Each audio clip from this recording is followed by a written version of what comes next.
Welcome to the month of Adar. The month of Adar is a very important month in the Jewish year. And it's this month that our sages say, Misha nichnas Adar, marbim b'simcha, it's a time of tremendous joy. As soon as the month of Adar comes in, it's a time to be happy. What's the reasoning behind the time to be happy? I hope to explore in today's lesson, Purim, the real story. When I was growing up as a child in the United States, we got the feeling, I don't know, maybe you have the feeling as well, that Purim is like a fairy tale. You have the beauty pageant in which Esther is the hands-down winner. She goes and she's so confident of her beauty that she doesn't require anything. She doesn't require jewelry. She doesn't require fine clothes. She's the hands-down winner. She's confident. You know, we put on all the girls would put on the masks of Esther, and she's this beautiful, gorgeous girl, hands-down winner of the beauty pageant. On the other hand, there's also the issue of the wicked, evil Haman and his plans to destroy the Jewish people, and how the Jewish people somehow got out of it. It seems like a whole fairy tale. Well, the truth is that when we take a look at what's written in the Megillah, the scroll which contains the story of Purim, and we understand it through the eyes of our sages of blessed memory, both in the Talmud and in the Midrash, we find that the story is quite a bit different. I'd like to explore that with you, God willing, in today's lesson. However, as a result of the mitzvah, as a result of the story of Purim, we received several new mitzvahs, which we have done joyously from that time and on. The mitzvahs are, first of all, the reading of the Megillah. Second of all, there's an issue called Mishloach Manot Ish L'Re'eu. A person is supposed to send two articles of food to his friend for the sake of Purim. The third mitzvah that we have is the mitzvah of Matanos Le'evyonim. Matanos Le'evyonim is that a person is supposed to give two poor people presents of tzedakah. Lastly is the issue of the Seudas Purim. A person is supposed to have a meal together with his friends and with his family, during which we have a nice, most people tend to have a fleishik meal, a meat meal, and during which there's an issue of drinking wine, and our sages say you should drink enough that you no longer can tell the difference between Baruch Mordechai and Arur Haman, that Mordechai is blessed, whereas Haman is cursed. Now, all of these things are very interesting, but in many cases, it's very difficult to see how they're related to Purim, that our sages saw it necessary to tell us that from then on, from that time until today, we're supposed to keep these mitzvahs, reading the Megillah, sending presents of two meal articles to a friend, giving two poor people tzedakah, and drinking at the Seudah to the extent that we're a little bit farshniked. That's the real question. What was the point? How does that connect to Purim? Why do we have to do this forever and ever? I'd like to deal with that during today's lesson. One more issue that comes up by Purim, our sages say, Kimu v'kiblu haYehudim. The Jews accepted and reenacted upon themselves what they had already accepted. The Gemara in Shabbos on Daf Peitet, Daf 89b rather, says that the Jews, because of the Purim story, accepted upon themselves the yoke of Torah with love, which was something that they didn't do at the time of Sinai. At the time of Sinai, the Gemara says there, the HaKadosh Baruch Hu, God himself, picked up the mountain like a barrel, it says, above the Jewish people, and it said, you accept the Torah, or if not, here will be the place of your burial. So of course they're going to accept it. But when the Purim story came along, after the whole Megillah, all of a sudden we re-accepted upon ourselves the yoke of heaven, and we did it with love. What happened during the Purim story that made that happen? So these are the issues that I want to speak about. Now what's interesting is the real story of Purim is not what you think. There's a lot of unrelated items, unrelated details, which are spread out through the Megillah. And the truth is that the Megillah story happened over a period of 12 to 13 years, as we're going to discover.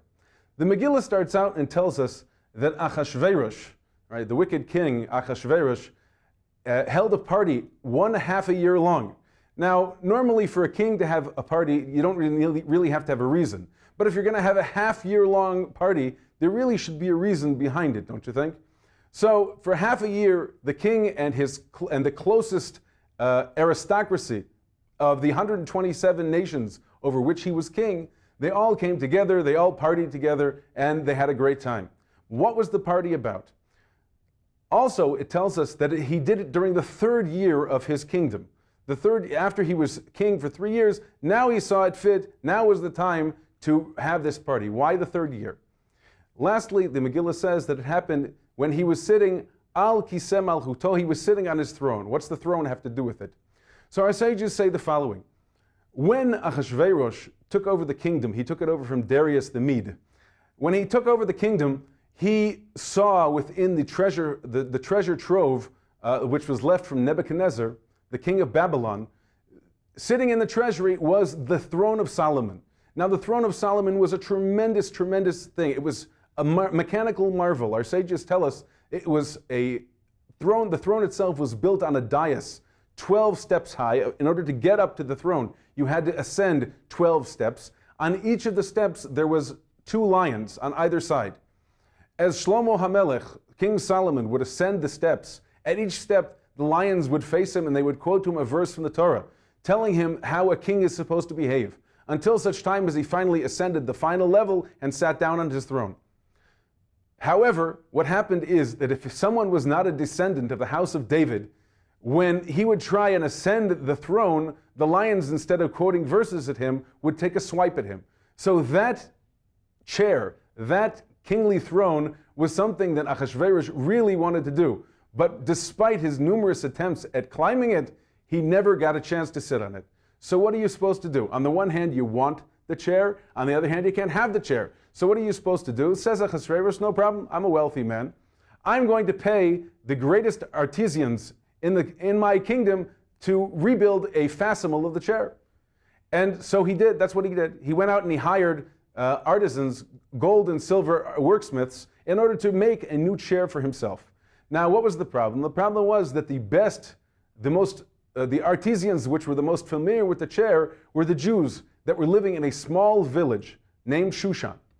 So what did he do? He hired them. He says, listen, the throne of Solomon is something that I want you to rebuild it for me. And that's exactly what they did.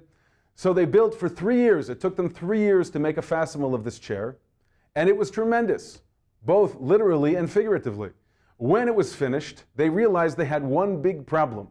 The big problem was that the chair was just way too massive to move it from Shushan to the capital city of Babylon. So what happened? As a result, Achashverosh says, if I can't bring my chair to me, I will move the capital to Shushan. And that's what happened. Instead of Shushan being a small Jewish village, it now was built around it was built a tremendous metropolis. Why? Because of the chair of Achashverosh. That's why the Megillah tells us he was sitting on his chair. He made this party for 127 nations in order to show his great wealth. And when the party was over, he now rededicated the new burgeoning city of Shushan by throwing a party for all the inhabitants of the city of Shushan as well, for 7 days. Now the second party was a very interesting story in and of itself. All of the details that go into it, unfortunately, we don't have the time to deal with. During the party, what was the purpose of the party? Our sages tell us that Achashverosh and his queen Vashti were hedonists. And really the purpose of this party was hedonistic in nature. It was not supposed to be a nice sit-down meal. It was supposed to be an orgy. And what happened was that on the 7th day, for one reason or another, the Achashverosh was sitting around with his kingly buddies, and they were discussing women. You know, what do people sit around? They get men sitting around, they get drunk. What do they speak about? They speak about women. And Achashverosh was told, we would like to see your queen in nothing but her crown. And he agreed to that, so he sends to go fetch her. Now, for whatever reason, even though Vashti was okay with this, she was also hedonistic in nature. She refused for one of several reasons. She refused. Now, Achashverosh, because of the refusal, decided that that was it. I've had it enough with this queen. And he asked his sages what to do. And he took the worst advice possible. Why was it the worst advice possible? Because Achashverosh himself, our sages tell us, was not a king. He was a fantastically wealthy person. His claim to the throne was his wealth and his wife. His wife, Vashti, was a granddaughter of Nebuchadnezzar, the king of Bavel. And it was through her that he staked his claim to the kingdom. But what happens? When he's drunk on the 3rd day, the first time we ever find that Vashti slighted her husband's honor, Immediately, he listens to the worst advice he can possibly get: off with her head, divorce via guillotine. And that's what he did. Now, this was the worst advice possible. Why? First and foremost, because this is what we call in Judaism in ve'hagefen, be'in ve'hagefen, right? He was hedonistic, she was hedonistic. He hated the Jews, she hated the Jews. They were a perfect match. They got along well. Not only that, but we find that after the fact, Achashverosh, who loved his wife, regretted what he did. Third of all, because she was his claim to actually being a king. If you kill off the king's daughter and all you are is a wealthy man, now you're going to create problems for yourself. Why in the world should somebody accept you as the king because of only your immense wealth? So in any case, it was bad advice. He listened to it. It was accepted by everyone for some unexplainable reason. And that was the end of Vashti. Vashti was ejected. So what happens? Vashti is gone. You now need a new queen. So a king who's looking for a queen, where does he go? Well, you would think that he would go and knock on the doors of the local kings and ask for their daughter's hand in marriage. That's what a princess is for. The purpose of a princess is to go and get married to a prince or a king and become the queen.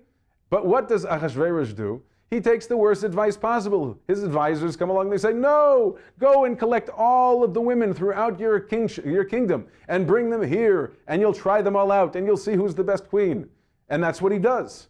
Crazy, crazy, crazy stuff. But you think about it. Okay, fine.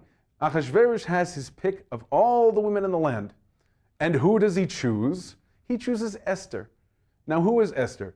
Esther, our sages say, although there are a minority opinion which seem to say that she was incredibly beautiful, the majority opinion seems to be that she was not a beautiful woman. The Gemara, it says, Esther yerakreket haita. She was green. She was of an olive tinge, and she wasn't that beautiful. Second of all, she was a married woman. Third of all, she was in advanced middle age. She wasn't a young girl, even though you might understand that from reading the simple understanding of the Megillah. She was in advanced middle age. And yet, for some unexplained reason, even though they don't know her lineage, even though she's not the greatest of beauties, even though she's married and she's also in advanced middle age, Achashverosh and all of his court say, oh, she's the one to be the queen. What? What's going on here? It made absolutely no sense. Continues along the story of the Megillah. What happened next? What happened next is we have a story of these two guards of Achashverosh, lowly guards, Bigtan and Teresh, who plot to kill the king. They plot to kill the king. Why did they plot to kill the king? Well, the truth is that neither of them plotted to kill the king because they were actually going to gain anything from it. They didn't plot to kill the king because they were, in a position that if they knocked off the king, they would gain from it. That just wasn't them. But for whatever reason, they decided, we're going to kill the king. Now, they happened to speak about it publicly in a place where they thought nobody else would understand them, which was a little silly because Shushan was a metropolis. It was a metropolitan city. There could be plenty of people that actually spoke their home language. And there was one, his name was Mordechai. Mordechai goes, he relays the information via Esther. For some reason, nobody puts the connection between Mordechai and Esther as Esther being a Jew. But we'll continue, we'll let that slip for right now. And Mordechai, after saving the king's life, how is he rewarded? He's remembered in the chronicles of the king. Wow. He probably got a slip in the mail saying, you have been remembered in the chronicles of the king. Thank you. Wonderful. That's how you respect somebody who saved the life of the king? That's ridiculous. But that's what happened. And he was quickly forgotten. Not only was it forgotten, our sages tell us, it was erased from the chronicles as well. Because the servants of Achashverosh, after they wrote it and they showed it to Achashverosh, they quickly erased it because they didn't want Mordechai mentioned anywhere. After this, we're told that Haman, the lowliest of his advisors, for some reason gets a boost in prestige. He becomes the king's chief wazir. Not only that, but if you know Haman's lineage, our sages tell us that Haman started life out as a lowly barber, and he advanced to become a slave, a personal slave of Mordechai due to certain circumstances, and yet somehow from a slave he became a vizier for the king, and then the grand vizier. It's ridiculous. Nobody can explain why it happened. Not only that, but the king commands that people respect Haman exactly like the king, in many ways even more so than the king. Who says, we find nowhere that the kings, when he would go out, that everyone would bow down to him, prostrate themselves to the ground. But by Haman we do. It's kind of strange. We don't know what's going on. Because of the lack of time, I have to keep the details short, but there's so many little issues here that need to go on. Haman comes out, he sees Mordechai. Mordechai doesn't bow down. And because of Mordechai, Haman decides it's time to get rid of all the Jewish people. They should all go. What? You're angry at Mordechai, so you're going to kill off all of his people? Where did you get from one to the other? It makes no sense. Then Haman goes, he sits down, has a sit down with the king. He wants to pay the king to get rid of them. And the king says, no, I don't like them anyway. You can take them, they're yours, do whatever you want. And a date is decided 1 year from today, the Jews will be put to death. And the edicts go out, the Jews hear the bad news, and they repent from their sins. What happens then? Esther is told that she now has the responsibility of finding a way to save the Jewish people. Mordechai tells her, however, you should know, that's the position you're in right now. God brought you there for a purpose. But understand, if you don't do anything, he has plenty of ways to save the Jewish people without you. Esther realizes what's upon her, and she takes charge. She fasts for 3 days, and then she approaches Achashverosh with the wonderful idea of a wine party. So fine, you're going to have a wine party. Who do you invite? So the Megillah tells us she wanted to invite herself and the king and Haman.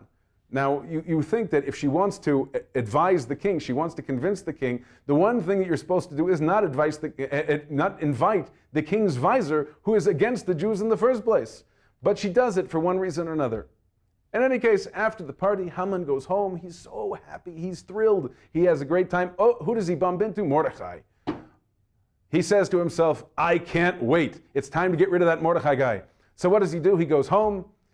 At the advice of his closest advisors, he builds a gallows at 2 a.m, 50 cubits high. Roughly, that's about 25 meters, which is also about 75 feet. 75 feet tall. Now, where at 2 o'clock in the morning in Shushan do you get a beam that's 75 feet tall? Say our sages, Haman said no problem. He was so angry at Mordechai, he tore up his roof and took the roofing beams and used that in order to make the gallows.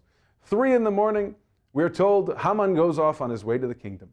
He arrives just in time after the king, who can't sleep, reads from the Chronicles how Mordechai, the Jew, saved his life.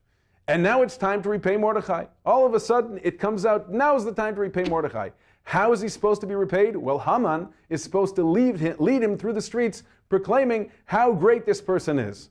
That's the antithesis of what Haman was coming for. Haman came to ask to hang Mordechai, and here he is running through the streets, saying Mordechai is a great person. Mordechai, this is how we respect people that are close. In any case, if we're to sum up the entirety of the story here, what we find out is that every single piece of the story makes absolutely no sense until you take a look at the context. When you take a look at the context and we see how all these unrelated pieces of information, which made absolutely no sense in their time, come together in order to save the Jewish people. When the Jewish people came to that realization, we say, v'nahafochu, that's the language that the Megillah speaks about, that everything we thought we understood was exactly the opposite. Everything that was supposed to make sense, we didn't understand. Everything that we thought we understood, we actually didn't understand. Nothing made sense until the end of the story came about and the Jews were saved by all of these unrelated events that made no sense.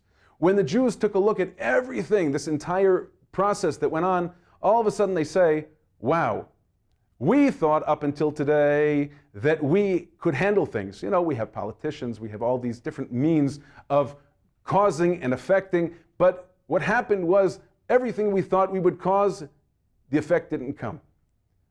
But when you take a look at all of the ideas together, what we find is that HaKadosh Baruch Hu, God himself, planned everything. Everything was done like puppets on a string in order to make the final event of the Jews being saved at the end happen. When everybody saw how everybody were puppets on strings, but the entire turn of events was made for the sake of the Jews because God loved them so much, they then accepted upon themselves with love the yoke of Torah. Because they said to themselves, even if we don't understand it, even if we thought that we can handle the world, we see that we don't have it, but God has our back. This issue of v'nahafochu really is the basis behind all of the mitzvahs as well. When we send a matanos le'evyonim, when we give money to the poor, why are we giving money to the poor? Because at the end of the day, I think it's my money, maybe it's not my money, maybe it's really his money, maybe it's his money. Somebody sticks out their hand, you give him money for the same reason. Why do I send my meal to my friend? Because, maybe my meal is my friend's meal and his meal is mine. I don't really understand things in this world. Why are we supposed to drink at the Seudah until such time as we don't know the difference between Baruch Mordechai and Aru Haman, because at the end of the day, we don't have a full understanding in life of what is blessed and what is cursed. What we do know is that God above, HaKadosh Baruch Hu, is looking out for us, and that's what the whole Purim story is about. God willing, Be'ezrat Hashem, we should have a month of simcha and ahava, and that we should connect to God who has our backs, and understand that as much as we thought we understood, He knows better.